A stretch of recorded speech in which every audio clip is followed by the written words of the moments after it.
ultimately Give yourself that opportunity to shoot your gun, not be getting. that's something that they were able to do very well yesterday, and they were able to adjust from that. Today, they're only having to play edge most of the time. Once again, I don't know if it's because maybe they're wanting to switch that strat. I know for sure in this one has to do with the playing path and with the circle that we got, as 9C Globan having to lay down and making sure that none of the players ends up getting no, as Ro doesn't give a damn. Ro is just driving straight down the middle and saying, we're going to go to our spot. This is Military Island, baby. This is ours. Thanks, Enigma, for calling that out. Hey, I'll call it every day of the week, baby. But I know a lot of these teams, what was that, 3 squads just now? Driving across the bridge. Wolves as well, actually opting to swim across in the dead center of the Millie Island. And this is what I was wanting to see. How many teams are going to opt for that botation play? How many people are going to rotate early to set themselves up on the mainland for the island? Or how many teams are going to try to rid, baby? But I know a lot of these teams, what was that, 3 squads just now? Driving across the bridge, actually opting to swim across in the dead center of the Millie Island. And this is what I was wanting to see. How many teams are going to opt for that botation play? How many people are going to rotate early to set themselves up on the mainland for the island? Or how many teams are going to try to rid, baby? But I know a lot of these teams, what was that, 3 squads just now? Driving across the bridge, actually opting to swim across in the dead center of the Millie Island. And this is what I was wanting to see. How many teams are going to opt for that botation play? How many people are going to rotate early to set themselves up on the mainland for the island? Or how many teams are going to, but I know a lot of these teams, what was that, 3 squads just now? Driving across the bridge, actually opting to swim across Can you guys hear? in the dead center of the Millie Island. And this is what I was wanting to see. How many teams are going to opt for that botation play? How many people are going to rotate early to set themselves up on the mainland for the island? Or how many teams are going to, I know a lot of these teams, what was that, 3 squads just now? Driving across the bridge, actually opting to. Can you guys hear? This is what I was wanting to see. How many teams are going to opt for that botation play? How many people are going to rotate early to set themselves up on the mainland for the island? Or just now, driving across the bridge, actually opting to. Can you guys hear? Can you guys hear?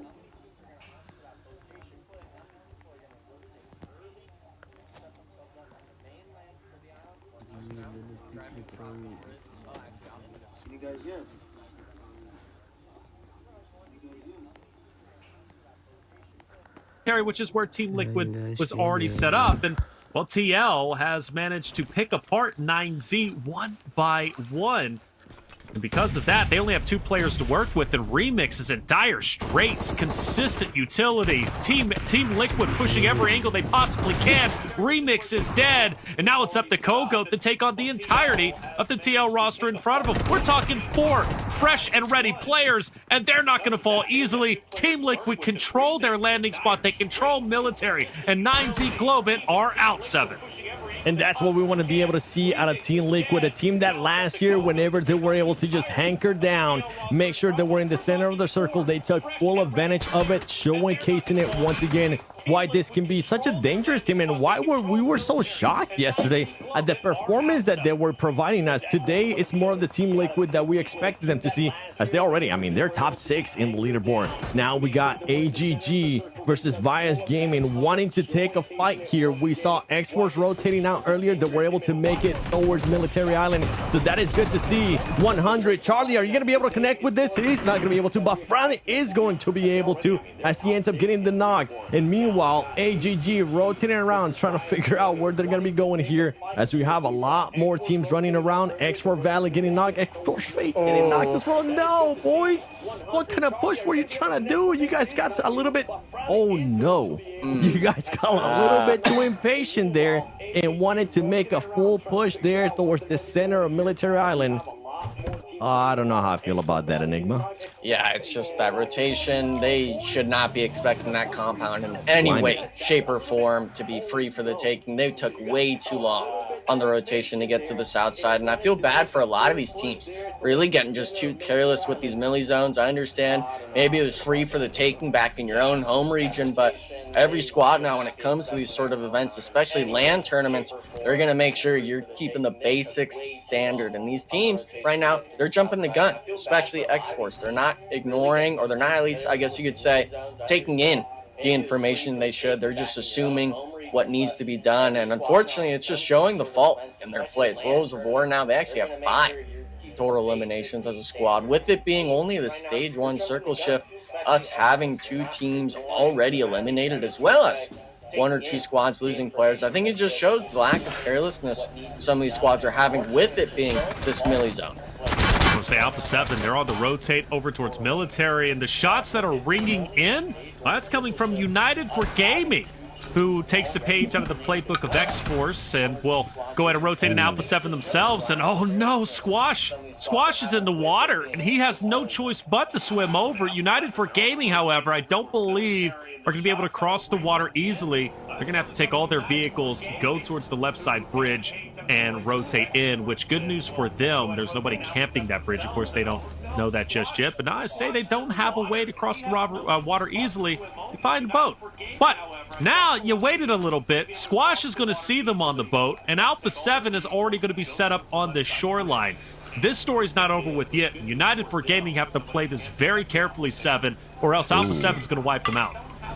They want that elimination too. You can see them going straight towards that boat, trying to see if they can maybe end up spotting anybody. But as you mentioned it, Alpha 7, at least 3 players of Alpha 7 are going to be set here. And they need to be careful because Alpha 7 is going to be looking. Oh, no. He's calling it. Okay, that's Squash. Yeah, Squash, you're chilling. You know what? Just stay under. Maybe be a little bit of bait towards your team. Alpha 7 trying to see if they can spot United for Gaming, and there we go. They're going to be able to spot them, and they're going to start shooting right away. They didn't even want to wait for them to get closer, and everybody from United Gaming decides just to jump ship. They don't even want to risk it, and Alpha 7 is like shooting fish on a barrel right now, just waiting for these players to end up popping up. This should be easy pick up limbs here for Alpha 7, as now they're getting back on the boat and see if they can pick up Squash as well, and maybe run some people over. There's no way VIP joins into this party, is it? Like, VIP is now at Ferry Pier. We've seen United for Gaming make the mistake. Does VIP make the same one? Take the vehicles to the bridge. I know it's scary to cross that bridge. Typically, teams are camping it, but there's nobody there. They don't know that we do. Squash is picked up, and Nick, you think it was strategic to drop Squash out into the water and pick him up later on so he can then call out the rotate from United for Gaming if they decide to do it, because he had a perfect vantage point, and most likely because of his call out, Alpha 7 was very well prepared to challenge United for Gaming before they got anywhere close to the shoreline. We call those happy accidents when it comes to the competitive spectrum. Okay, Squash, unfortunately for United for Gaming, I don't believe they were able to see how many players were in that boat, so I believe they actually thought all 4 Alpha 7 players were going to be stuck in the water. Instead of it being just Squash, they only saw that one boat leave, not both of them. And after that, I mean, we all saw it unfold in front of us. One big mistake I think we saw from Alpha 7 is going to be allowing Mystic from United for Gaming to be able to keep rotating in the boat. He potentially could save his teammates in the water if he can find the shots onto Alpha 7. And one thing, you were talking about VIP taking the boat. They might have misheard you. They were going right towards that pier looking for the engagements. Unfortunately, not going to find the knocks. And now, wait a second. They're giving the free shots to Alpha 7. They're free-farming right now across the water. The boat explodes. I believe they even got one player close to being knocked. That's not... What happened to the bridge? What happened to scouting back in the day, okay? No one by the bridge right now. Yeah, it's getting messy. It's very messy, and Alpha 7's very happy for this. They were the team to rotate first. I feel like Reflections. You what? I feel like they're hating life because they're just causing so much damage, and they still are sitting at 0 eliminations. We saw United for Gaming. They ended up jumping out of the boat because it was about to blow up, and then when they saw the players like what we're seeing right now with VIP happen here, stopping them from getting the hovercraft, which is actually really smart from Alpha 7, they ended up just denying the eliminations. Now they're trying to see if they can actually secure some. There you go. At least now Rebel's going to end up getting one. There it is. Yeah, he's got him. VIP's fried. Legend. Ayuya. Nowhere to go. Taking the hovercraft is just adding insult to injury. On to the other bridge fight. This is on the complete opposite side, on the right-hand side of the map. Shoot to survive. Going against Vios Gaming. And let's also add an Influence, Rage, and Eco into the mix, who are going to be just dragging behind. And Well, this is about to be just a cacophony of nonstop eliminations, and the question is who's going to pick up the majority of them. And let's also throw IG into the mix. IG is going to be gatekeeping Influence Rage, who's about to start crossing now. Inko's running straight in. Enigma, this is going to be like your typical bridge fight. This is why I love bridge fights. I really do, because at times you get so many teams stacking up. That's what we have. 1, 2, 3, 4, 5 teams on the right side bridge. Yeah, as soon as the zone connects, by the way, they're all going down to blue zone. None of them are making it, and it maybe is going to be one solo making the, I guess you could say, the Mad Max kind of full send across the bridge and then driving in. You're going to be coming in 1 HP, no squad mates. Why even bother going for the placement at this point? I want to see all these squads just drive out into the blue zone, go for those engagements, because right now we're talking 13 teams, 5 of them are right here in one spot. The rest of the squads, they're all sitting pretty in the next circle shift. They're not caring about this eastern bridge, which, by the way, that western bridge, we were raving about it.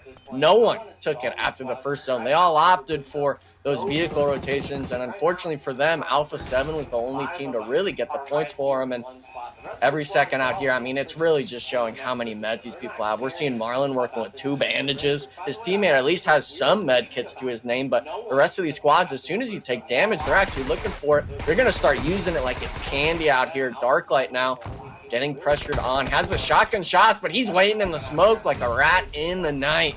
These teams right now, I mean, this is the plays you make when everyone starts gridlocking each other. They don't want to rotate. Everyone goes for those points. And Taylor, at least Influence Rage, they're actually keeping their numbers strong somewhat here on the bridge.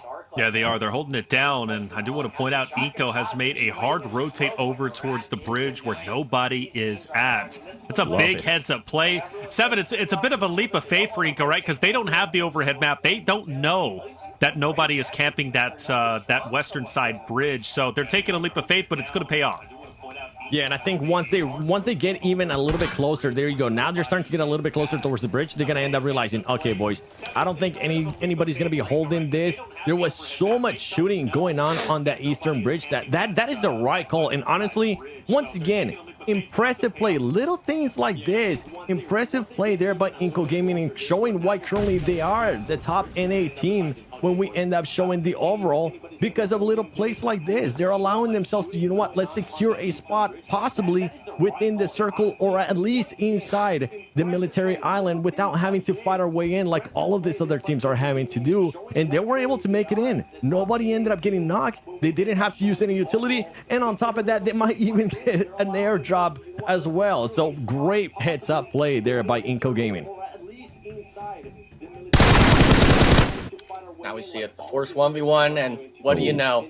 Both teams eliminated. Only one of them got the elimination. I believe it was actually one Vios Gaming player, Nunez, making it in, so we knew, at least I knew, all those players, they were done for. And going back to the Inko Gaming rotate, we see them now. They actually kept going to the far south side, which should have been X-Force's spot, right? Instead, they went to Rose of War, completely free on the south side. Now, unfortunately for Inko, there's not a lot of terrain really they can play too much, but seeing something a little spicy here. This north side Loops really has to be careful. Never mind, I know Team Liquid's there, but still dealing with the pressure, dealing with the active play, I guess we could say, from Team Liquid, opting to look for this engagement early on. Unfortunately, they did lose Cardozo early on here, 7, but Team Liquid, through the eliminations they've gotten over the last 2 maps, I definitely feel them taking a good engagement here with Loops.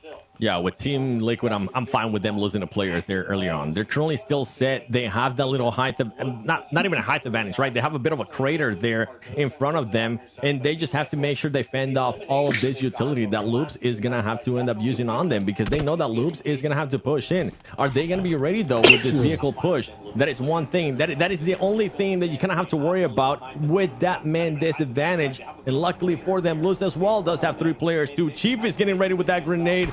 Loops is going to be going around trying to get some different angles, getting actually a little bit spicy here, as Alpha 7 might end up getting eyes on this fight. And if they're not, this is a perfect... Oh, no. Okay, Vitinho, don't do that to me. Don't scare me like that. I thought he was going to end up Molotoving himself. Nia Zelda being able to find a spot right there towards the mountain, towards the top of that little hill, not being able to connect with the grenade, and instead, Chief is going to end up connecting with the grenade. Great hold so far here by Team Liquid. Yeah, Team Liquid, but also Savage, take them into account. They were in blue for a long time. They were all in a vehicle, all three of them. They ended up rotating down to the southern portion of the map, just behind that of Loops. And they've been third party in this fight, and now they're even going to throw their hand over onto TL. Interesting, though, for Loops is they left Rafina behind to be that off angle, and, well, it doesn't work out. And I'm curious why he didn't just push with his roster. Why not just full send it into Team Liquid, utilize your numbers? Was he there as the anchor? Was he there as the off angle? Was he there just for a contingency plan? Maybe, I don't know, Loops loses their life. He can stay alive and go for the placement points. Either way, it didn't work out. You got to give credit to Team Liquid. They stay alive, but I'm with you, Seven. I thought Alpha 7 was going to third party that a bit more aggressively than they did, but I believe they caught on that Savage was going to be coming in full send, and that's why they kind of pumped the brakes. That's right, and I mean, I'm also scratching my head in regards to why Loops decided to leave Rafinha back there, because with the terrain change, they were making the push. They know that he wasn't going to be able to get any angles unless for some reason he wanted to try to get on top of those buildings, which just wasn't going to be happening. And Team Liquid, I mean, with this position, they're continuing to hold people off. Inco now having to find a way to make a push here towards Royals of War, but Royals of War defending it well. Inco players are starting to go down. Remember, Inco had to do a crazy rotation in, and now they're even sending it more towards the center of the circle. If they're able to find a spot here, this is going to be perfect for this team. They're going to be able to lay down and not really have to worry about anybody except Coops is waiting for them, being the little snake he is. This is what we want to see, little plays like that from Coops, adding easy 2 eliminations to his squad, making sure that his squad is safe from the back. Yeah, well done from Wolves, man. They ended up sniffing out that situation, and let's face it, Inco was in damage control. Once they got wiped out, or a couple members got wiped out from Royals of War from the southern portion of the map, they had no choice but to go up north, try to find some real estate in military. Wolves, they were there. It's kind of what happened to X-Force earlier. They were running away desperately from Alpha 7. By the time they got to mainland, they had no choice but to try and take over the shoreline. They get there, and it's already established. Attention now on Wolves versus AGG, and Melgar in the hovercraft, and he's coming in hot. Straight into Wancho, straight into Dorian. Plus, let's not forget Coops is on the off angle. The guy that just finished off Inco Gaming just a little bit earlier. Fighting around these planes is never easy, but AGG, they're going to get the first down. Might as well follow it up with the second. Doran, Coops, last alive. Matter of fact, it's just Coops in this moment. AGG are fighting this flawlessly, but they're not out of the woodwork just yet because you got Alpha 7 Royals of War, Enigma. It's pure chaos.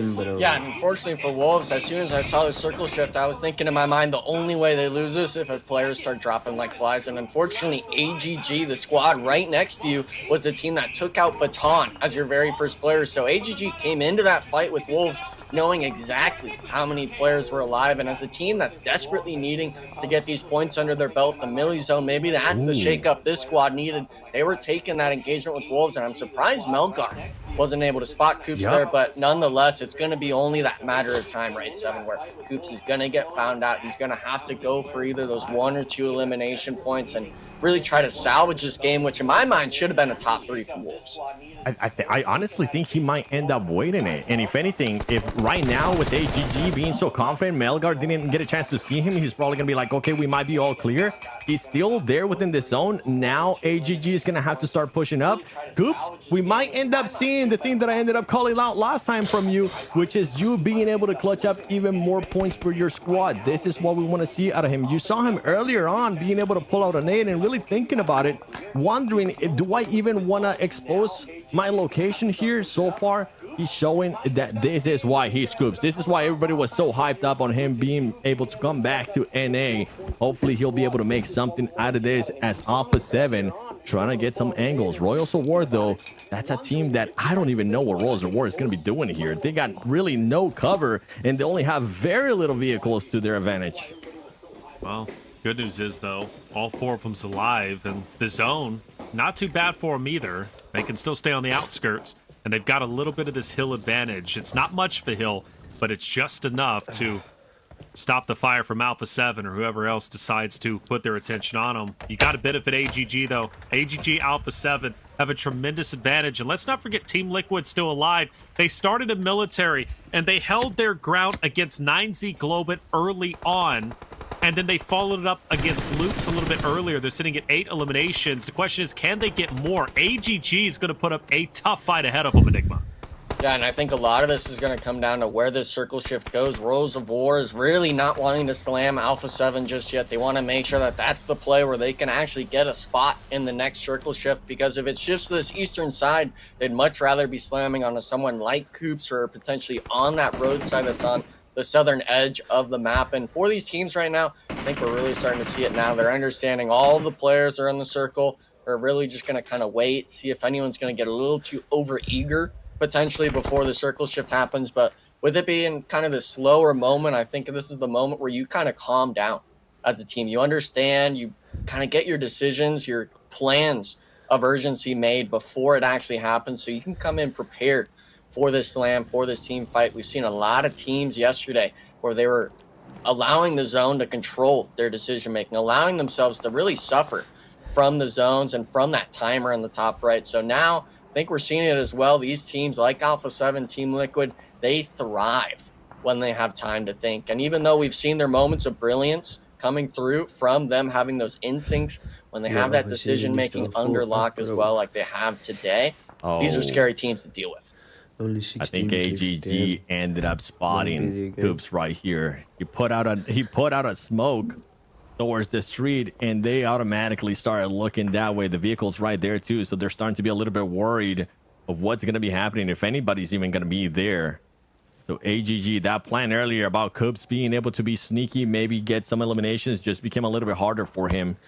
So AGG is aware that he's there, but if they end up overextending, Alpha 7 might end up getting angles on them too. They still have the hovercraft to their advantage, so if they, I'm pretty sure once this next circle is going to be end up popping up, they might try to get towards the middle, blow that thing up, and use it as cover. But first, they're going to have to deal with Coops, as Coops is still within the circle. Team Liquid's going to end up spotting the hovercraft as well. They're going to be taking shots. They have vehicles to their advantage, too. Remember, they took care of a lot of people, so they might end up having some utility to work with, too. Smart. AGG versus Team Liquid now wanting to engage, now having to engage, as Royals of War is also getting into the mix. Yeah, they've got to push this fight. They knew once that zone shifted, they had no choice but to try and take down AGG. Rotating past them just wasn't going to be a possibility because they're very aware Alpha 7 is also up there off to their right. So facing off against AGG, taking their position is going to help them. But so far, not so good. They've already lost one player, that's Mythic, and now they're down to just 2 players to try and face off a very, very healthy AGG roster. 6 eliminations, 4 players still up, and more importantly, they've got the forward position, which means now Team Liquid still has to push into them. But with Mythic gone, Mythic was the tip of the spear, and he couldn't pick anything up, and Melgar takes down Chief, and it's only a matter of time before Ayala is going to fall either to utility, to shots, or to ultimately to blue, and he's not even going to be able to get this res off. I think he's going for one last-ditch effort. As soon as he apexes this little berm, he should get shot, but he's not going down without a fight. He'll at least drop Melgar. That's good news for at least Alpha 7, who can now potentially continue to hold AGG back. Again, Team Liquid, they made the right decision. The only way forward was straight into AGG. Unfortunately, it just didn't work out for him. But now the story continues, 7. Here's Coops, still alive. He is going to still be alive. There you go. He's going to be able to end up connecting with one nade. Can he actually get that elimination after the knock? He's not going to be able to. He ends up surviving, though. And now he's making AGG life a little bit harder. Grenades are going to be coming in. AGG, with all the distraction that happened there with Team Liquid, and now having to worry about Alpha 7 too. Getting a lot of pressure here, not only just from Alpha 7, from Coops as well. Coops having to make sure he stops and cancels that grenade. There's only going to be just one more player, and these are all placement points that he's going to be able to collect. Look at this now, a top 3 secure there by Coops. So people might have said in the chat that he was sleeping, that he was being not a factor towards this team, but he made the right play. He ended up sacrificing his team to secure extra points for them, and this little awareness stuff like that from a player of that caliber that I want to continue seeing. Even if the team is not performing towards the likes of what we want to see. One player can make a huge difference. Royals of War trying to see if they can maybe make a huge difference with those 9 eliminations that they have. It's going to be difficult, though, because Alpha 7 is really set up. And I think Rose of War, you might actually honestly have to push towards Mafioso or Revo. You can't allow it to be up to choice. After this, it goes into nothing. And in my opinion, when you have that player on the roof, you're really going to be struggling trying to push into the center of that last circle. Doesn't matter if you have the vehicles or the smokes, the utility Alpha 7 must be sitting pretty on this far western side of the zone has allowed them to just really crane over the competition. And I love the play. We got to bring it back with Coops playing passive, allowing Squash that's playing that northern rooftop to essentially be your teammate in that situation. Get the damage going on to AGG and secure the placements. I'm not sure if he's actually going to be able to get any more placements, but man, Alpha 7, they're getting way too aggressive with it right now. I think it's perfect. You're loving it? You're loving it? With that, Yes. Well, you said it right. Where was Rose of War going to go? To Mafioso. Like, they're going to try and utilize that rock. They have zero cover. The only cover they have is where Mafioso is currently at. But Rose of War find an opportunity to drop Squash. And I don't believe he has been spotted, so he's just going to stay there. But the reality is Rose of War still have to push forward. I think Alpha 7's in a great power position, but it's going to come down to utility. Can Rose of War effectively connect? Can they take down Mafioso on that forward rock position? Because that's the next objective. They take Mafioso down, it makes their lives a lot easier. And by the way, chat, just an update, Coops is still alive, hanging out in the outskirts, trying desperately to secure a second place. But now we're in stage 9. This zone is going to collapse into nothing, and Coops has no choice but to finally get active, throws a couple utilities out there, and believe it or not, takes down Victus. He's still finding eliminations, and Victus is fully gone. Coops, a one-man army. Coops making it happen here for Wolves Esports as he's trying to collect even more points, not just the placement points, making elimination points as well. And you were wondering, was I happy with seeing Alpha 7 had to push up there? Yeah, they kind of have to push up. I know they had those vehicles and they had those compounds being able to secure themselves. There you go. Coops ends up getting eliminated, being able to secure a top 3 for his team. Not bad there out of him. Mafioso currently not having any more grenades to his name. It is going to make his life a little bit harder. It is going to become a 1v1 situation. Him making sure it doesn't become a 2 versus 1 situation here. He barely has any armor to his name too. The smokes are going to start coming out, and I don't think Rose of War has any more grenades as well. This could be a massive pickup. You can see his teammate being able to just let go of all those nades that he has. They're going to be coming in. Can Mafioso connect? Almost being able to connect. Here comes the second one.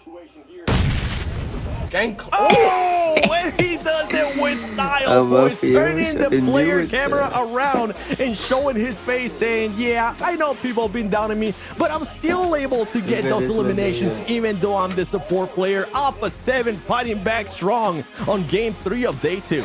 And they will secure their third winner chicken dinner of the 2025 PMSL America spring season. 2 of those wins coming from Erangel, one of them from Sandhawk. But they're undeniably back on top because Intense Game ended up falling a little bit earlier on than they wanted. Alpha 7 most likely overtook them once again. They only lost first place for a couple of maps, but they managed to regain it in just the nick of time, Enigma.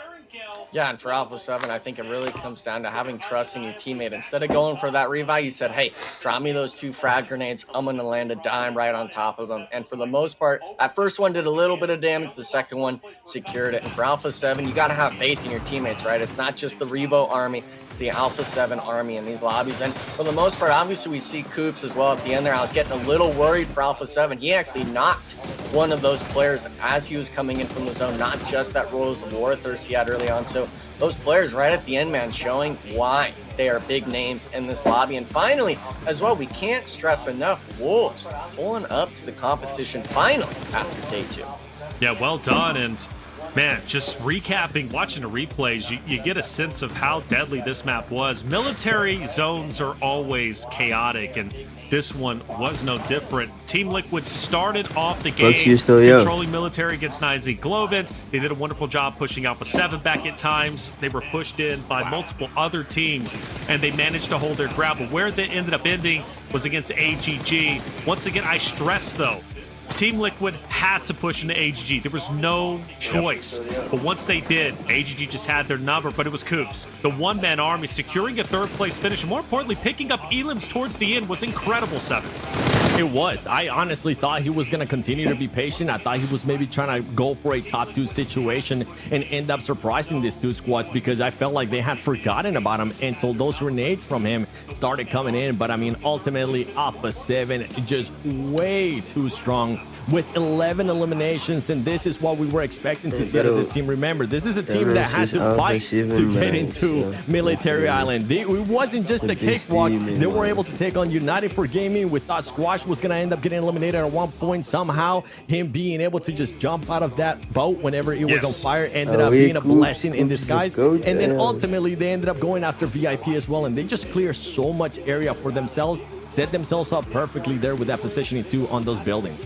Yeah, the positioning was great. They got a little bit lucky that the left side of Military was not as active. I say that, yes, it was, but you got to think about where they were. They were on the shoreline. Everybody else was in the water. It was easy picking, shooting fish in a barrel. And well, Alpha 7, they can clearly do that. They can shoot even players moving across the map. Best believe they can do it when they're in the water. 21 points. Well done. Heroes of War making an appearance. They've been heating up a little bit today. They've had some great moments. Game 1 was a bit rocky, but Game 2 not too bad. And then Game 3 even better. Royals of War accumulating 15 eliminations across 2 games today. And that should help them at least elevate them up the leaderboard. For our second page, nothing really to write home about. I mean, X-Force still struggling. We noticed them very early on going towards Primorsk, running into Alpha 7, forced to go across the water. Well, that story ends over on Military. They tried to get the southern portion of the island. It just didn't work out for them. They ended up getting eliminated. Vios Gaming had a couple of moments, but again, they fizzled out way too early. Alpha 7 back in first place. Most importantly, the first team to apex 100 points, Enigma. Yeah, and they're the most wins in the lobby. Obviously, Influence Rages below them with 3 total winner chicken dinners, but it's just showing that their consistency on the matches they don't win is going to outshine every other team. And especially, we can't stress enough, the elimination counts in these matches that they do win, it's consistently in that double-digit range. Some of these squads, even 7, you had mentioned it yesterday, that last Miramar, some squads are making that top 3, top 4 placement, but they're not getting any eliminations under their belt. And unfortunately, we didn't talk about it too much for that second page, but I'm pretty sure 90% of those teams for the squads that were on that Eastern Bridge just getting caught in the blue zone. So I'm not sure what the game plan is. I honestly want to see that blue zone again come into play, have that milli zone come into play, because these teams, I want to see changes. There's too many mistakes for that milli zone for it to be the first one we experienced in the tournament so far. Yeah, if only there was a stat, right, that would show how much damage blue zone can actually cause in just one match, because we would see an insane amount of damage, especially just from that bridge fight. You call it out perfectly too, Enigma.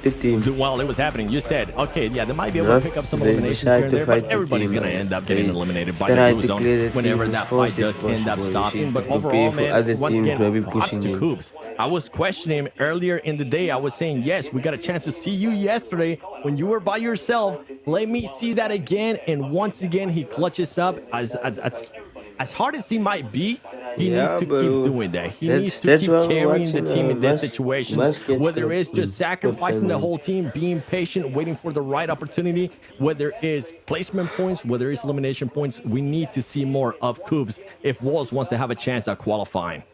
Well, Game 3 gave us a lot of excitement. Alpha 7, the fan favorites, they get a big win in a dominant way, especially with how they controlled the shoreline. Royals of War make an appearance. They looked great, and they gave a wonderful fight against Alpha 7 towards the end. And, of course, we can't forget Coops. We've been highlighting him from North America, making a wonderful appearance in the end game and staying alive. More importantly, even picking up eliminations by himself against some of the best in the lobby. But sticking on board with North America, Shoot to Survive, they've been a talking point, and so has Casper. Sarpatch had a chance to catch up with Casper going into today's competition. Let's hear what he had to say. All right, guys, here we are after match 2 with Casper. Casper, we got 1 kill in this fourth place, right? What's Laggy Panda telling you after the matches? What is he seeing? No, the game's just not done. After the games, Panda is telling us to keep performing good because we had 2 four games left, and it's definitely better than yesterday. Yeah, just 4 games. keep the They play momentum up and six focus games a on day. keeping all 4 players alive till end game. Well, no, You did that 3 right games now. You left. got 3 to full place games. with all the players, almost all the players. Just lost some there with Who killed you? Who was the team that killed you? Intense. With Intense Gaming, they almost won the match as well. But how are you feeling otherwise? I'm feeling good. Just sad that we keep getting shut out, guys. We'll have to take care of that, right? Yeah. All right, man. Thank you very much. Let's go.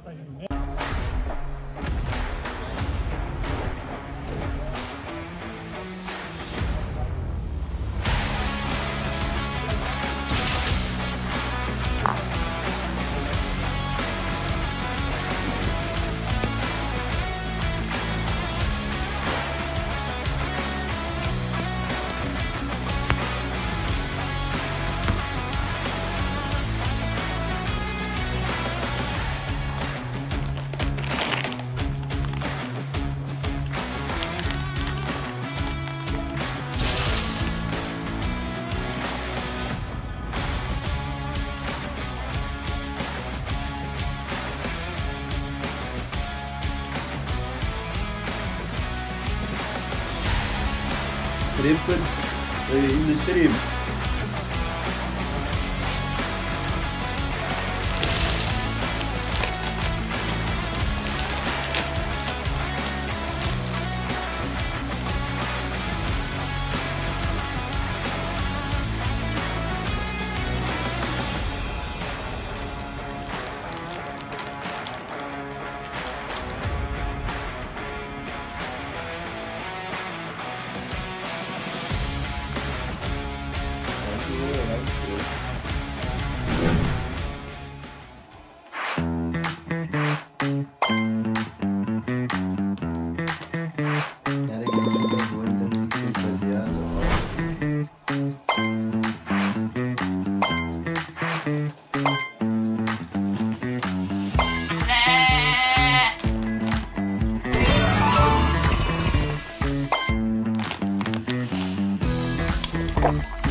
I didn't just drink a cup of water while eating chocolate.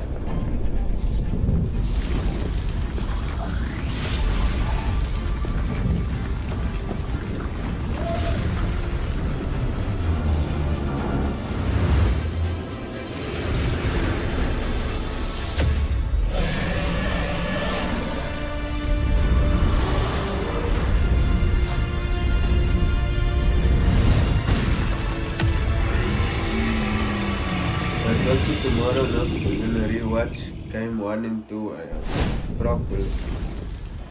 Like during the day.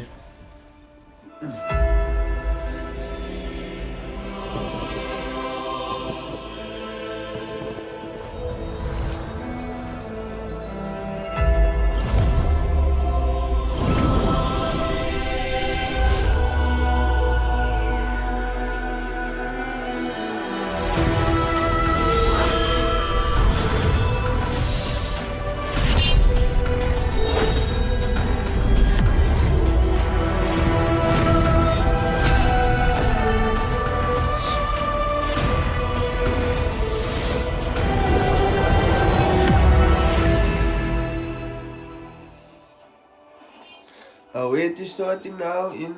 Welcome back, everyone, to the 2025 PMSL America Spring Season, day number 2. Halfway through, we've seen 2 Erangels, 1 Sandhawk. We've got 1 more Erangel remaining, which would be map 4, which we're about to hop into. It's been a wonderful day, a wonderful time, of course, with Seven and Enigma. And with 1 more Erangel to go, we got some storylines to still unfold. Alpha 7 in first place. Intense Game need to catch back up. Coops, though, making a heroic effort, Seven, and well, he's got some other players that are looking to maybe go head-to-head with him. Who are we looking at?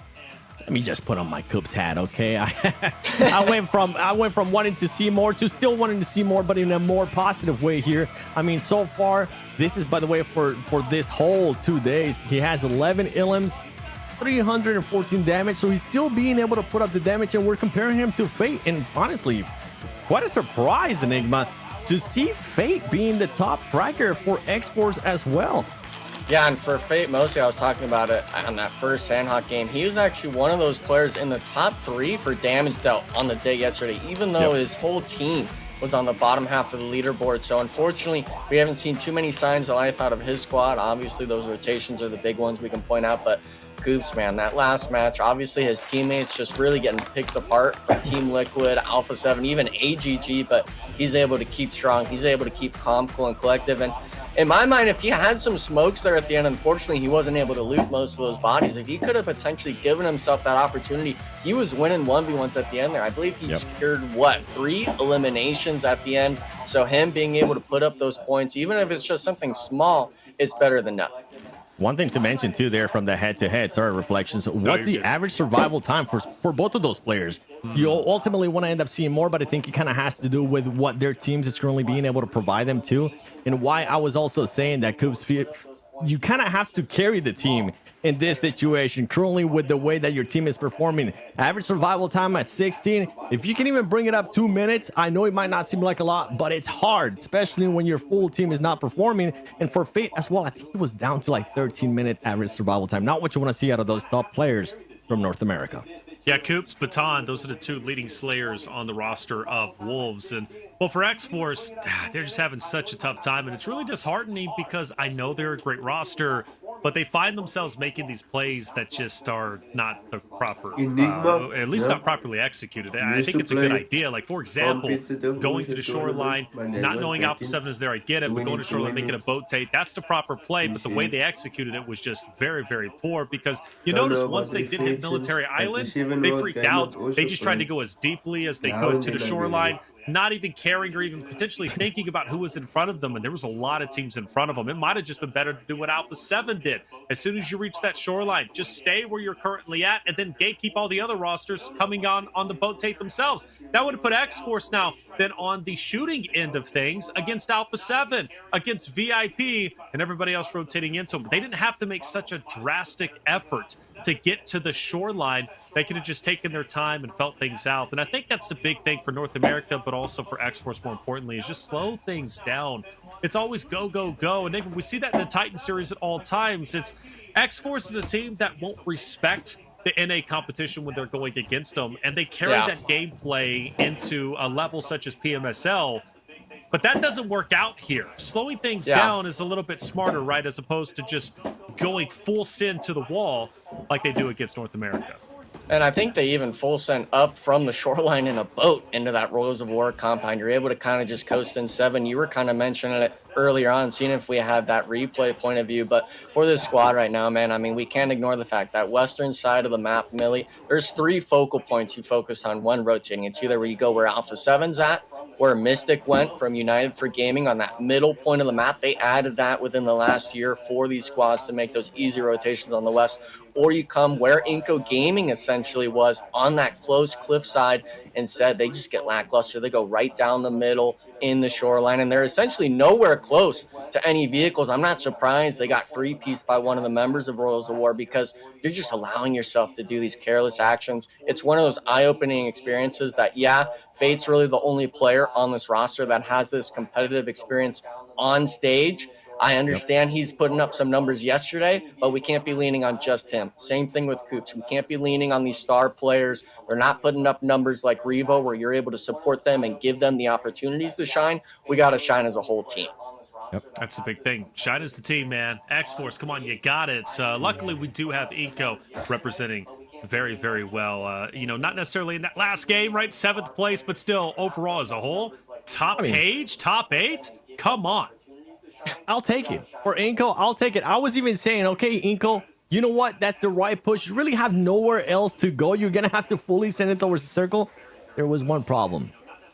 Like Inco, I didn't see or expect Coops to be waiting and chilling on the other side of that fence and catching all the last 2 Inco players just off guard. But for Inco, I mean, we're just seeing smart plays, and we got to give props once again on that rotation. Going from that eastern bridge, saying, you know what, there's just too much mayhem there. We have a better chance at going towards the western, playing slow, and they were able to do that. They were able to kind of slow it down a bit, making sure they made that progression towards the circle safer and try to find some openings here and there. Completely the opposite of what we've seen from X-Force.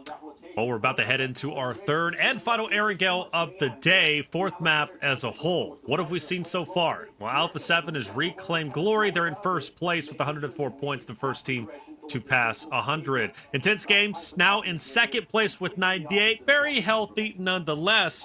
But Royals of War potentially heating up. That second place finish was impressive, albeit it's a military zone. And military zones, you tend to see some unusual suspects finish up towards the top. I don't know what happens every single time as opposed to a standard zone on mainland. Granted, Alpha 7 built different. They're going to finish on top regardless of where the zone is. That's just how good they are. But one team that has been missed has been 9Z. Imagine, 9Z, last place last game. They are not happy with that result. They faced off against Team Liquid for center military zone control, and they were obliterated. All 4 players died. Meanwhile, Team Liquid walked away with all 4 of their players and ultimately would go on to finish relatively high 6th place with 8 eliminations. So 9Z out for vengeance, and they want victory. They're going to be on my radar. I want them to go the distance. Hey, Amazon gift card, chat, get active and be quick with it. You can have a chance to earn you a little bit of money just for watching the stream. Isn't that a great thing? $3.99, the best price out there. Earn some money. Make sure you're claiming these gift cards. We've got, 3 more games to go today. 2 more potential opportunities to earn a code. I wish you all the best of luck. Erangel, map number 4. This last time we'll be seeing Erangel today, but at least the player's perspective, Enigma, they're well and ready for this. This is the 3rd time they're going into it. They know exactly what's about to happen, and that plane path is relatively low. I'm still feeling another military zone. Oh, I'm wanting it, baby. And I don't care what the plane path is, even per se. It's all about that first circle pop. I'm wanting to see the chaos. I want to see the mayhem. We saw 5 teams on the Eastern Bridge. Yeah, Inko rotated away, but we got to include them in that chaos early on. That Western shoreline, that's another one. And I really got to question the 9Z rotate, right? Because we all know where Team Liquid lands. They've gone there the last essentially year in the military base, but instead we're going to drive full force with what I believe was half their players not even having armor or helmets, so a little bit of a lackluster maybe mindset driving in so carelessly into someone's POI, but hey, they're the players, not me. I'm not one of those mathematicians out there being their coach, but for these squads right now, they're going to be having a bit of an easier drop. I think most of these squads can make the rotation if you drop into that North George or Severny shooting range area. You understand that you're going to have to take vehicles a lot of the time. There's no big mental, hurdle for some of these teams, but for that being said, we're about to see the plane path, I believe, show the zone, and there we go, baby. Yes, even though it's that 50-50 mark, TL, AGG, I'm wanting to see that chaos happen again like last game. Let's pull it down, South 7. I want that other milli zone. I feel like there's even more chaos with this circle that we're going to be having water. here. It's all water. There's absolutely nothing to work with here for those teams that usually tend to go towards the north. I know Alpha 7 earlier was able to make a rotation out of Primors. That's not going to be happening. And for Savage, I mean, they're not really going to be able to do much because they have already lost 3 players to VIP, and VIP hasn't really lost any players. So good start there from a team that's currently in last place.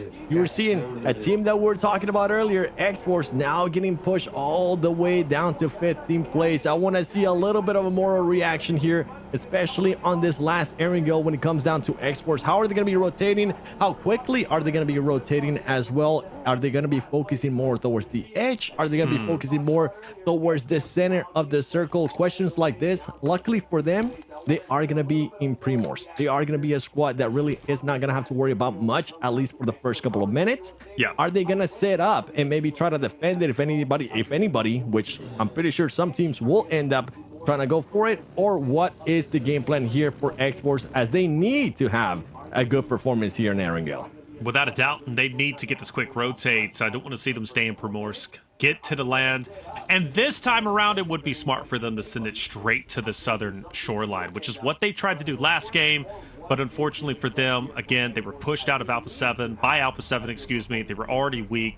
Their minds were going haywire. They had to go through at least 2 or 3 squads. And hey, we're in the glider, baby. We're airborne. Big fan of this. And Fate, he's got an overhead view, Enigma. He's going to be able to see that entire shoreline and call out, hey, it's free and clear. Boys, get over here. We've got all the real estate we want. Yeah, and luckily for him, that western compound just on the southern side of the military base island, it is going to be free. There's no squad there just yet. Obviously, 9Z, we saw on the map making that early rotation south, but they're going to take their time. They're going to trickle in straight through the compound. So hopefully, Fate, you won't be able to get caught off guard here. I see the rest of the squad, I guess you could say, stacking in that hovercraft with Alim that he had when we were seeing the other players. And I'm interested in seeing if X-Force really would commit all 4 players, or if they were maybe going to get a little cheeky with it and leave a player back in Primorsk if it goes back north. But I think you're right, Taylor. They're going back down south. They're going to make sure that they secure themselves that point of entry into the island and make sure that they're able to survive into the late game. Because right now we're seeing on that battle tracker on the right, 24 total points. This is not the start you want. Luckily for them, it's going to be VIP below them. But VIP for this match, they took out 3 players already immediately off drop. So they're feeling it. These teams right now, especially near the bottom, they want to shoot up the leaderboard while they still have a chance of getting more advancement points from this phase. For X-Force, I'm actually really surprised that Fate wanted to go that far south. I thought maybe they were going to do a bit of a play that Alpha 7 was able to do in the last match, where they stay just on that edge of the water, trying to see if anybody is going to be coming in, trying to see if they can maybe end up securing more eliminations. But that might just be them with their playing pad. They want to just fully focus on them being able to make it towards the end of the match, not really having to fight anybody. But overall, I'm hoping it ends up working out there for X-Force. They need the points. It's a team that we want to see them perform well. You mentioned it earlier, Reflections too. It's a team that sometimes when we just talk about NA, when we see them being able to perform NA against NA teams, they seem to just not really give a damn. They seem to just do their gaming style, play however they want to play, and not really worry about the consequences. Here, they end up getting punished, and I'm hoping that in this scenario, they don't end up getting punished for going that far south. Yeah, going south indeed, and I hope they don't get punished either, Seven. I really don't. Again, big fan of X-Force and a lot of those names in the roster. Want to see them have success. I do. I never want to see that team fail. Unfortunately, it's been rough for them. Maybe Wolves will be their next opponent. See right in front of you, we've been watching this fight kind of stagnate for a little bit. It's the right side bridge. Typically, we see a lot of teams rotate over to this location.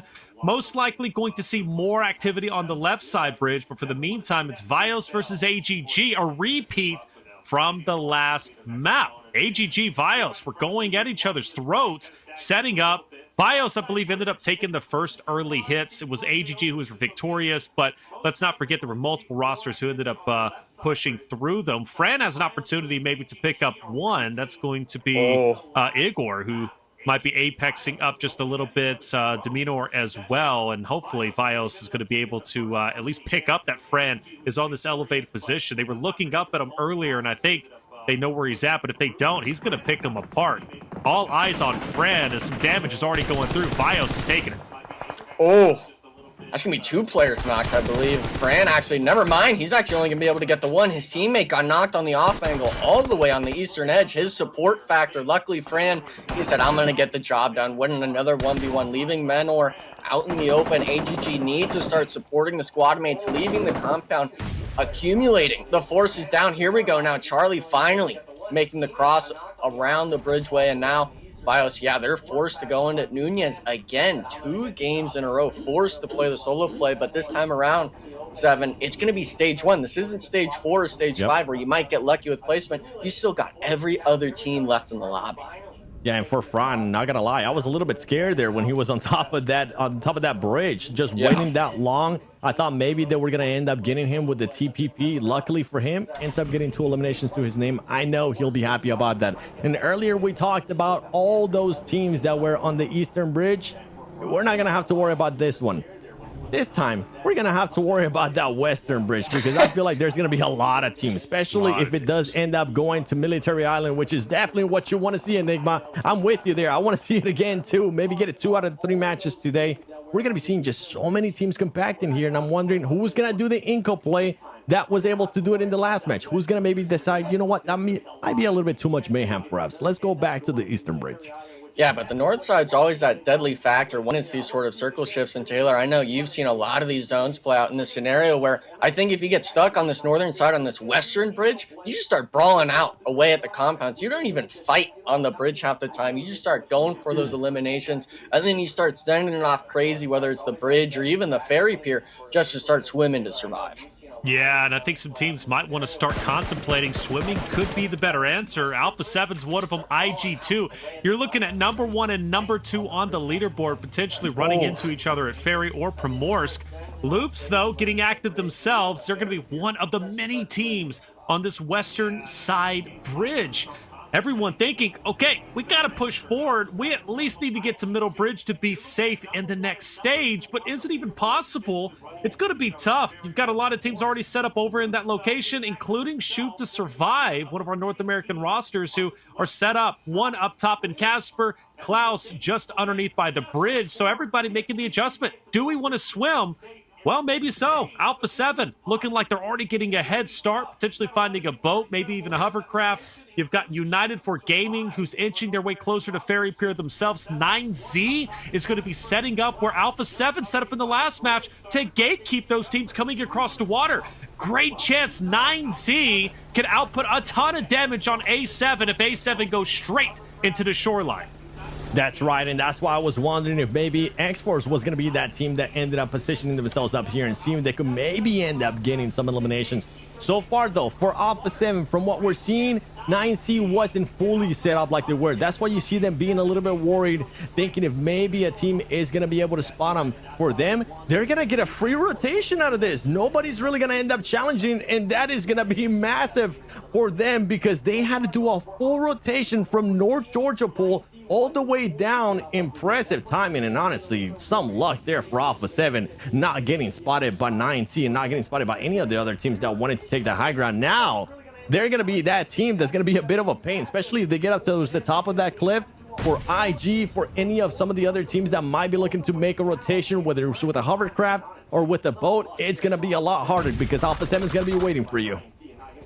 Yeah, but talk about waiting. I mean, Rose of War full sending on a United for Gaming. They're actually trying to dip in the hovercraft. Too much HP for one M4 clip to deal with. I believe that's going to be all players from United making the cross in the water. A little bit of a scary scenario for one of our teams, but I mean, the bridge plays, especially that last match, having so much PTSD for some of these squads. They're opting not to make any rotation around any bridge right now. They're either forcing the swim or they're finding the hovercrafts, and we got to bring it back to this Alpha 7 play. I was worried they were going to drive right into Wolves, but instead, wait a second, don't shoot the glider, please!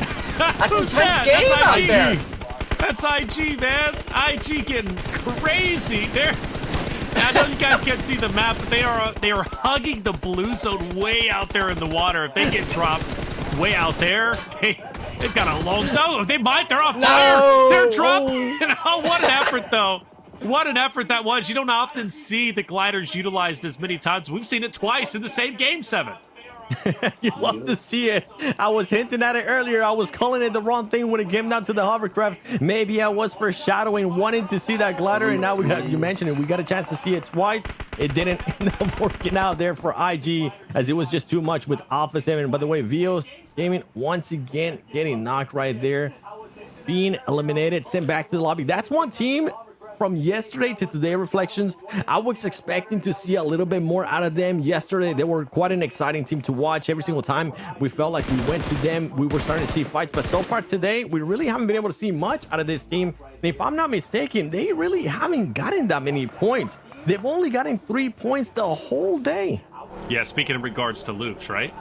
Yep. No. Vios Gaming. Oh, Vios, yeah, they've struggled. They really have. Again, they've been in a lot of good moments. You go back to the last game, camping the bridge, and even this time camping the bridge. Like, I'm thinking Vios, they're going to pick up quite a bit. But, you know, last game, 2 eliminations. This game going against AGG, they get eliminated themselves last place. Yeah, they've struggled, man. And it's a team that was much hyped up. Much hyped. At least from my perspective, I was hyping them up, and I still will. But they just fizzle out early. I don't think Vios is at the skill ceiling that they want to be at. They're not at their peak. I would love to see that roster stay together, though, because I think in the future, they could be nasty. I truly believe in that roster. I believe in them as an organization. The question is, though, can they stay together long enough to even go into the PMSL fall season? That would be a treat to behold for sure. Team Liquid has parked the bus on the outskirts. This water enigma, I mean, actually, I think it's one of those rare zones where there's more water than land. Oh, yeah, of course. And it's just unfortunate we didn't get to see too much of that map play. We were hinting at it with the glider when it was getting shot at, but half of it being, I guess you could say, forsaken by the water. And Alpha 7 really loving these zones because we know for a fact that they'll be able to work the shoreline in some way, but gotta bring it back always. The bridge, we knew it was the west bridge this time around instead of the eastern one. It's gonna be shoot to survive, gatekeeping, I believe, Royals of War, but Inco Gaming, they're still going on the full aggression. They don't care about these engagements. They're saying we're gonna at least give ourselves that fighting shot, and that's something that they have been securing more and more as the matches go on. And look at this, they're still driving up towards AGG. The three-man full spread out, not realizing Inco is sitting in blue zone this entire time, and Seven getting the off angle here. Seven Worlds finally applying the pressure to AGG when it matters most. That's right, and Inco's going to be looking to get this spot. There you go. There goes one knock. Now they're going to have to switch around. One of the players is almost getting knocked, but Inco staying alive with only Melgar being the last one alive for AGG. Easy pickings there for Inco Gaming. Once again, making the right decision, up to 4 eliminations, and gonna have to find a way in for X-Force. It ended up working out for them going south as they are going to be within this circle. Alpha 7, all those teams towards the top. 9C, remember, that was a team that was set up very early on. They just didn't get to the cliff in time. That might end up backfiring, especially with a new circle, having to go over Alpha 7, having to go more than likely over S2S and also VIP. That is going to be very, very tough, as Shoot to Survive is looking to get into a fight with VIP. Yes, they are. Shoot to Survive pushing up. VIP currently inside of the building. This fight is taking place just outside of the new stage. So pushing forward, it's going to be a necessity. Getting rid of this team, it's only going to make your life a little bit easier. Klaus with the nice nade, I believe connects enough. Yes, it does to at least drop Poppy Sour. Now he's going to focus his attention on another VIP member just ahead. That's going to be Frady, who managed to take a little bit of the high ground. Darklight and his crew pressuring the outskirts, and VIP quickly falling apart. I say that, but then Legend Ayuya start the fight back and in fact turn the tides of the engagement and take down Shoot to Survive. It goes from Shoot to Survive having an undeniable edge to then all of a sudden they take it back into their fingertips. 9Z now pushing up onto VIP. This is where that fight just took place. And 9Z won it. 9Z said, well, if you couldn't get the job done, we can. We believe in ourselves, and they've got a tall task ahead of them, man. Again, all of this engagements, all of these fights are taking place outside of the stage. And, well, not only is it 9Z, you also got Influence Rage and Lil Boy's pushing up with Diego. You got 9Z, VIP, Influence Rage, and, well, Loops. They're going to be the gatekeepers waiting for all of this to finish, so then they can finish off anybody who ends up rotating in. And surprisingly, Enigma, everybody's broken away. They've disengaged, and they're full sending it to the shoreline. Whoa!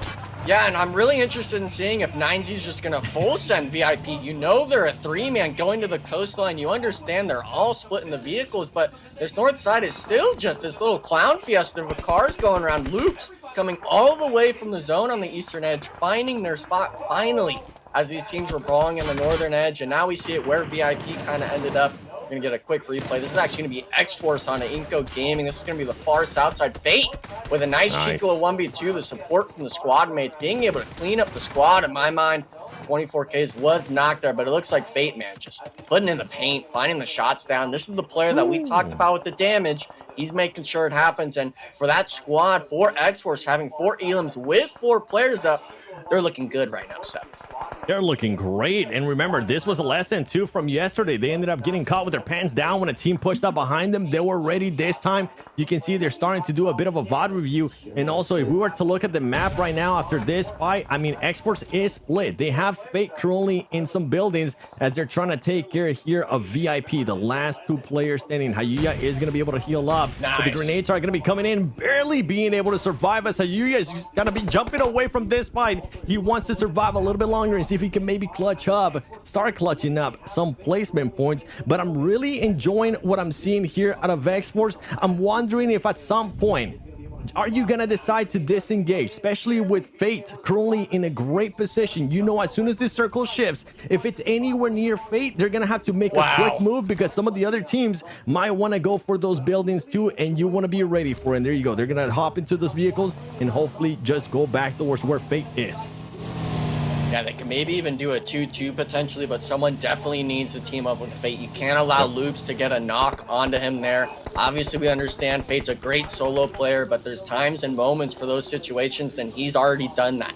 This is the timing now. This is the late game where you have to play as a squad. And the nice thing is Valak actually knocked and thirsted one of the IG players, leaving it down to just a solo on the south side. So in my mind, you could honestly be allowing those two players to brawl it out on the shoreline and then get the easy picking scraps from the top side. We actually see 24Ks was the player left. Alim grouped up with the squad mates. And Alpha 7 now, this is the question mark we have. They made this rotation on one vehicle. They don't have any more of these land usage vehicles. It was only a boat. They're going to have to move in on foot. And now we see it 9Z full sending into the dead open. I believe it's just a super small dip here that Law's next to, allowing himself just to rain down the terror on these teams, man. 9Z Remix actually being the last player alive here, Taylor. Team Liquid trying to find that last elimination.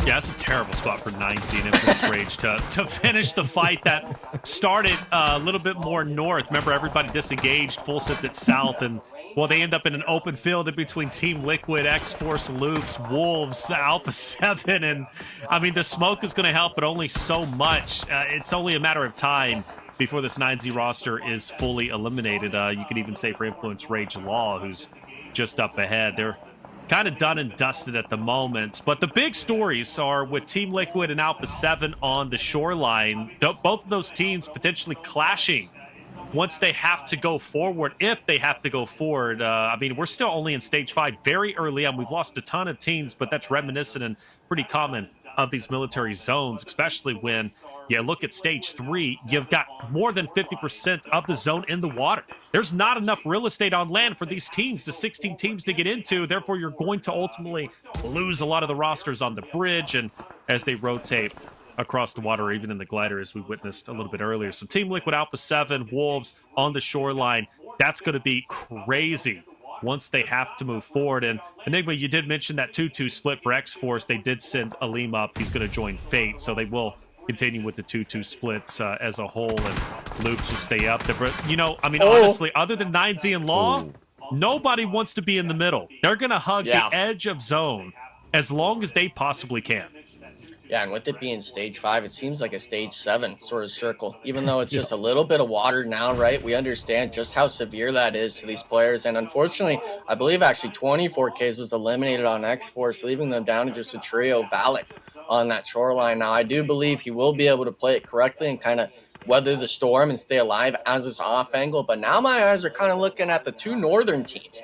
Wolves Esports, Coop's been holding this spearhead spot towards the center of circle, being able to apply the pressure towards Alpha 7. We saw it last game.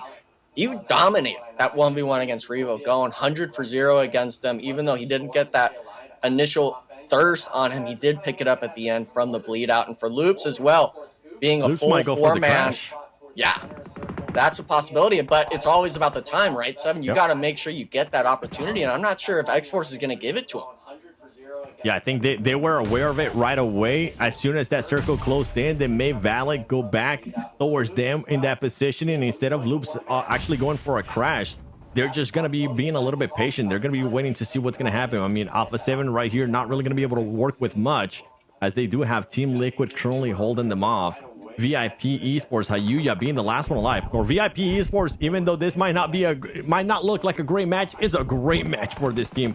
They were able to collect up to 6 eliminations so far. Rebel's gonna end up getting eliminated there. There you go, Alpha 7 just getting picked apart left and right between Wolves, between Team Liquid. Not really much you're gonna be able to do, allowing actually Wolves Esports to move up very close to where Team Liquid is at. But Tom being able to engage there with the shotgun, finding that player and seeing if he can maybe spot Sheaf. One of the players though from Team Liquid did end up falling down. Hopefully Wolves Esports is going to be able to catch him that. Not that he's going to be able to do much with that, but we'll see if they... Oh, okay, he got back up there. At least Cardozan is close by next to Chief. Chief still throwing grenades. Ayala does end up getting picked up. going back and forth. Valak as well on the elimination feed, stopping Loop Esports from making any changes. And look at this, Coops now switching spots here with Carrillo, two of the greatest players from Americas going up against each other. Who's going to be able to win it? Both of them have shotguns. Carrillo's going to have the high ground. Coops gets knocked down by Carrillo as he barely survives, and he's going to be able to secure some more points for Alpha 7. That's crazy. Carrillo stays alive just by the skin of his teeth. And Wolves want revenge, but they've got to dodge nades. They've got to dodge Team Liquid, who's slowly, actually, I should say quickly, pushing forward to take down Wancho. This is Team Liquid's spot. They own military. This is one of their bread and butter landing locations. Team Liquid, they want this game. 4 players alive. If they can take down Wolves, if they can take down Alpha 7, in my opinion, this game is open wide for Team Liquid to take it for themselves. And let's look at where they are on the leaderboard. Currently 7th place. Where did they start? Well, much further down at the start of the day, right? The memes were circulating. People were questioning, is Team Liquid still the team that they used to be? Well, you can argue no, but they want to put all those narratives aside. They saw the memes and they want to prove the doubters wrong. But their job's not finished just yet. Yes, they have the manpower, but Wancho could do a lot of damage with his utility alongside that of his teammates. And well, they're looking to do exactly that. And let's throw Aleem into the mix. He's going to manage to drop IR, or it should be Mythic, off in the back lines. Now Team Liquid is being pincered. Wolves know this, and they want to take them down now. They want to push forward and tighten the vice grip and suffocate this Team Liquid roster, and they're doing it. Wolves managed to take down one. Cardozen is bleeding out. Chief and Mystic have no choice now but to just park the bus and hold what they got, because after all, they go forward. They've got to face off against Wolves. They go inland. They've got 9Z. They go behind. Now you got X-Force. Where do you go from here, Enigma? I mean, you got to start working into the zone. You ignore the fact that your teammates just got pieced up by Baton with the pump shotgun. You got to focus inward. And unfortunately, if you're not 9Z, who's been sitting pretty there all game from that northern rotation they did, the only other team that's feeling confident is going to be X-Force. You have Fate in the compound on the east playing the elevation. You're trying to make sure this timing is something correct, but Wolves, they're making sure that the timing is going to be in their hands. They're full aggressing on a Team Liquid and the jump shot. Baton putting them down. I think he got both the Team Liquid players there, winning the 1v1 10 total eliminations for the team. 5 of them on the back of Baton, even though he's a solo now. Big 1v1 win for that team. Big placement points. And now the question marks start coming through Seven Worlds. Which team is going to get these last few elims? Which team is going to secure this last Erangel win on the day?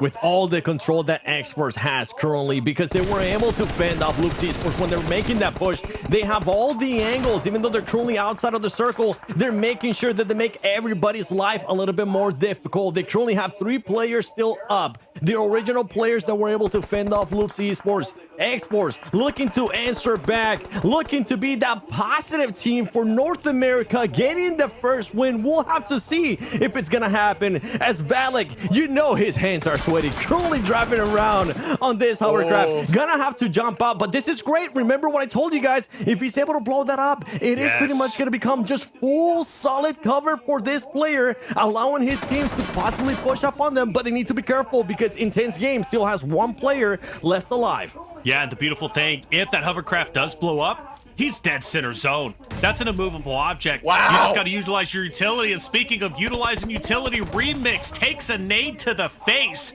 He's in no man's land. Reyes has no choice but to look on helplessly as he'll survive as a solo. X-Force moments away from securing not only their first win of the 2025 PMSL America Spring season, but more importantly, bringing home gold for North America as a region. Chad, I see you. North America needs to leave PMSL. Why does this region even exist? Why do we care? Well, we care because of moments like this.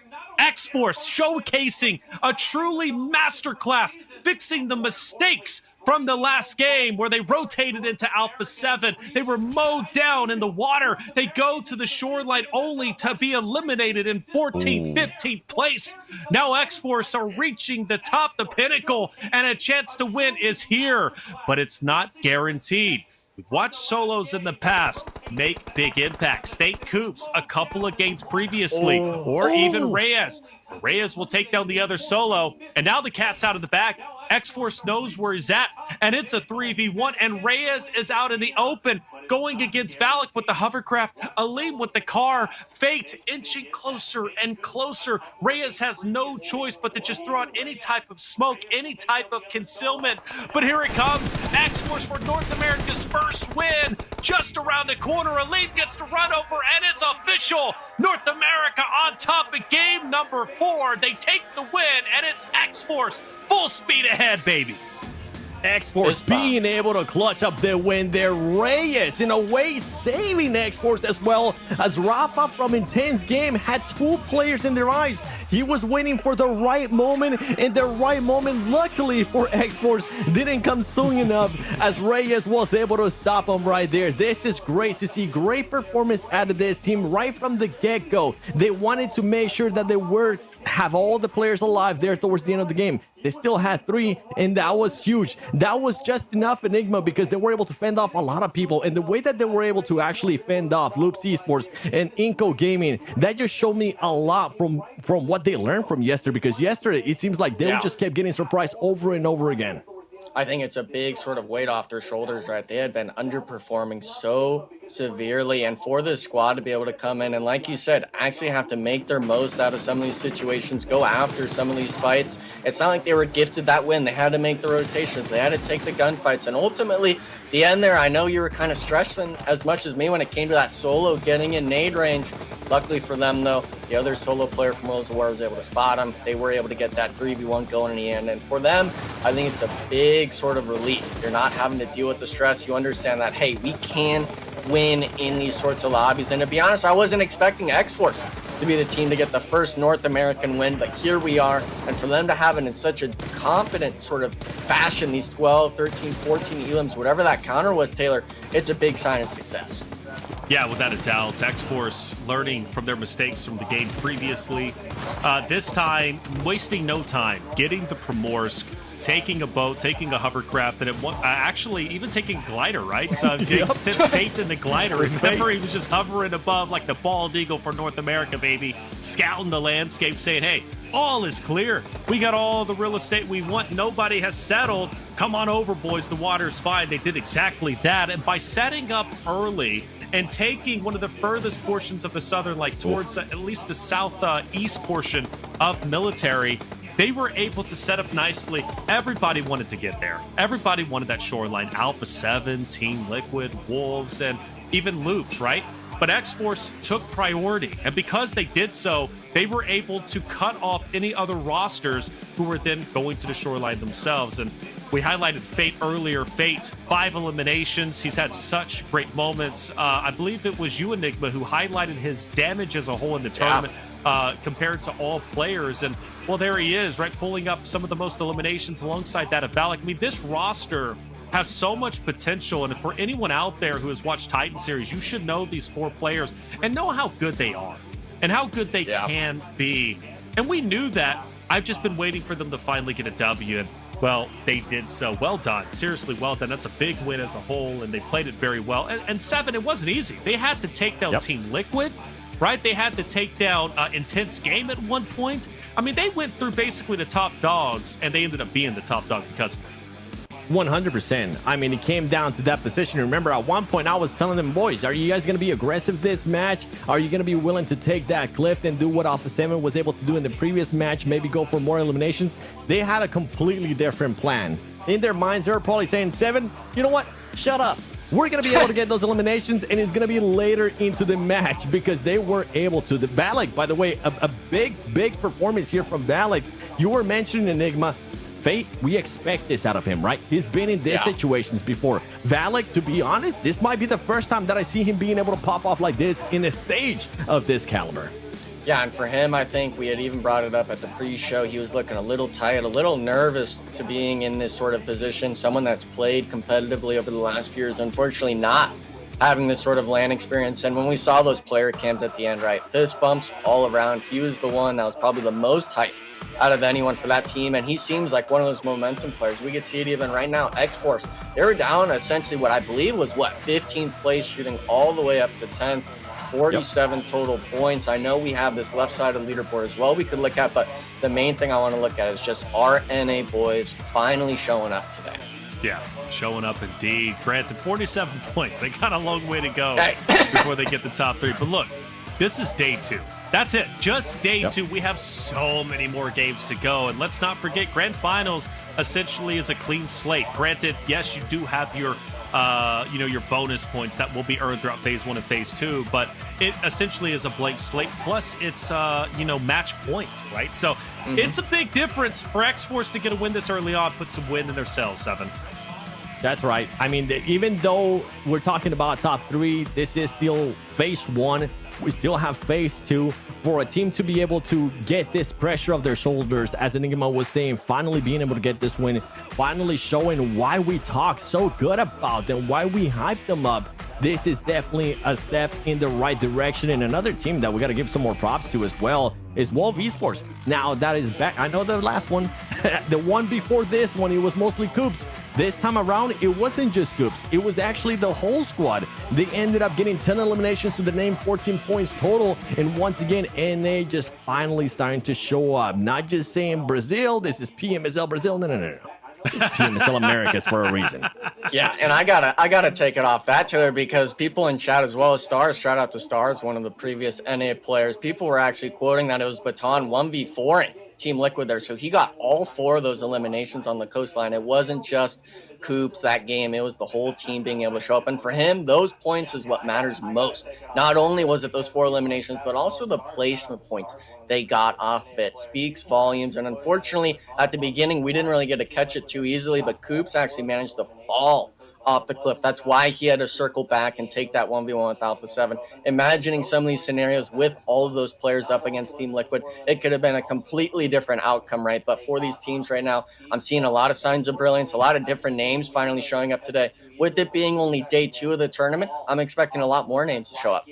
Without a doubt, history has been made. North America has got a victory. And they did it before Latin America, mind you. So now it's only Brazil and North America have won so far in PMSL Americas. Well, that's all the Erangels we've got for today, but still 2 maps remain. We've got Miramar coming up. And don't you forget, yesterday, Miramar gave us some of the highest scoring games for certain individual rosters. Intense Game being one of them. Do they return to the podium? Do they overtake Alpha 7 again? We'll find out after the break.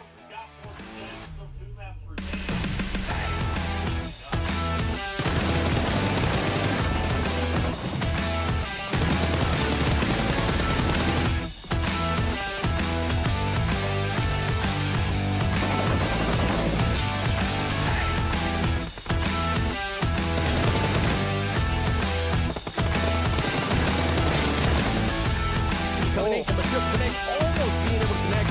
Here comes the second one.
The Mafioso connect, almost being able to connect. Here comes the second one.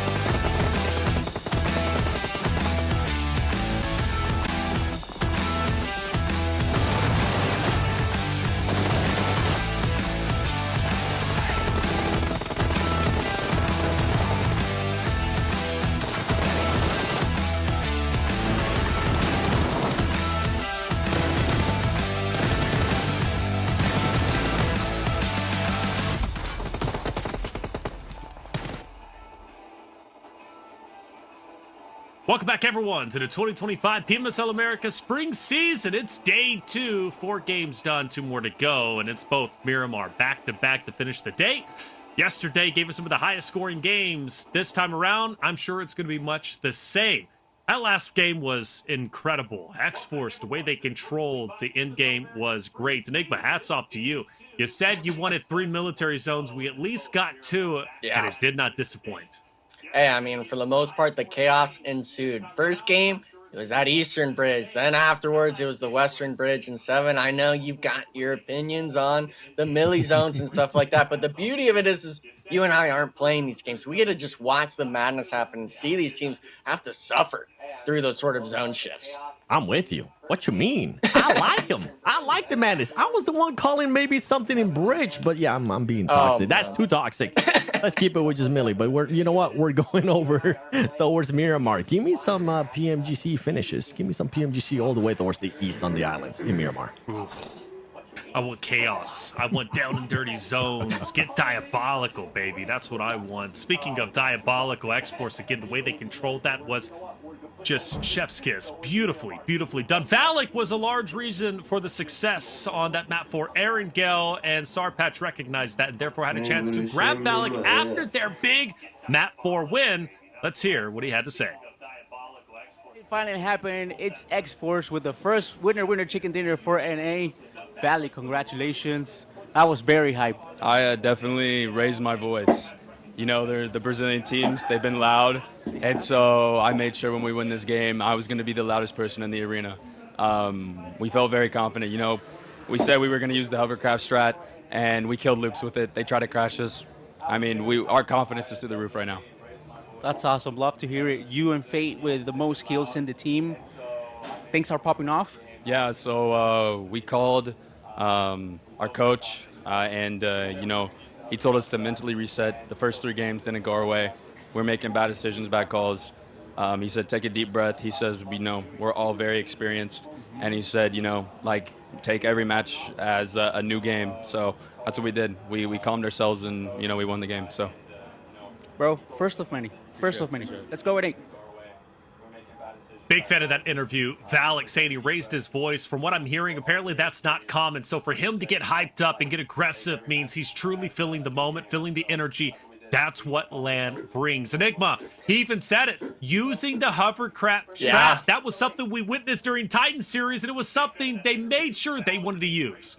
Yeah, and I mean, if you're confident with the hovercraft, bring it out, baby. All of you can use it. Everyone can be safe and secure. And I love the fact that he said that Loops crash gave him loads of confidence. That's what you want to hear. And for them coming into these last 2 Miramar matches, I'm hoping we could see that confidence, hear him potentially later on, getting the loudest in the room again, not just this one time of the day. Not just the one time of the day, baby. Great interview as a whole. Wonderful to hear from Valak. Anything you took away from it, Seven? For me, it's just that mind reset. That it completely different, right? I know we didn't get a chance to play the interview at the beginning of the day, but you can see just a little bit more confident, having his chest out, standing up straight, and that's what we want to see out of this NA teams as we are going to be jumping into the first Miramar of the day, because we're still gonna have one more, and I'm wondering if some of the teams that ended up performing so well in Miramar yesterday are gonna be able to do it again today. Reflections. Yeah, that's the question. AGG, they've had a tough time today. We've watched them have a tough time. mainly during Erangel on the bridge fights going against Vias Gaming.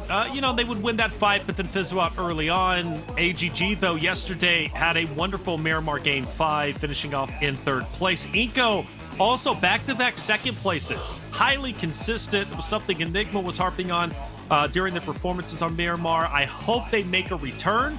They've kind of been skating by today, 5th place, around there. Now's the time to finish off strong, secure your 5th place or even higher position. And for Influence Rage Intense Game, 2 teams that are on the upper echelon also had a wonderful performance on Miramar just yesterday. But it is a different day, and we might see a different team end up on top. But those are the usual suspects. Those are the teams that made it. Yo, Seven, back to you, baby. Look at this zone. I was kind of half joking, okay?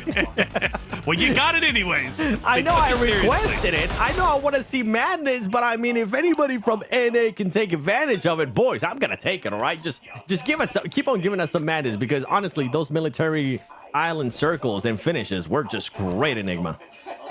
Yeah, the Millie zones, they speak volumes, but now with it being this Miramar play, those islands are a lot smaller here, okay? Especially that eastern side. There's not a lot of room for you really to be working with if it does end on one of those 3 islands per se. But unfortunately, Taylor, you're bringing up kind of this repetitive factor. Unfortunately, I believe this is 2 games in a row. Savage Esports losing 3 players immediately before we can even pull out of the map view, right? So really unfortunate stuff for this team. This is a squad that was around that middle of the pack, right? Unfortunately, not even, oh my goodness, just barely scraping by. But what do you even do at this point? You didn't even make it before the zone popped. You're down to a solo. The team right now, the morale has got to be at an all-time low. Back-to-back games where you're getting eliminated early. It's not something that I expect from one of these squads like this, especially a team that had some moments of brilliance yesterday. Today, it seems, though, that pressure, that VOD review, maybe it didn't go well. Maybe they thought the wrong things, while some of these other squads like X-Force and Wolves, they put the pedal to the metal. And one thing that even Seven Worlds brought up, right, in terms of the mental resets, you got to ignore the leaderboard at some point. You got to go game by game. You got to make sure that you understand that every opportunity is new when you get into that sort of seat, when you get into this playing path.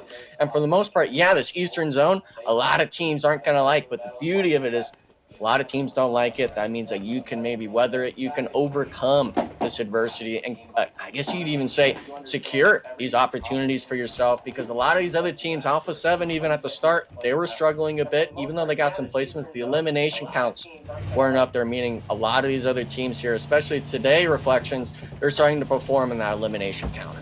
Yeah, it's a great news, or it's a great point to bring up Alpha 7, who are now 6 points ahead of Intense Game. And again,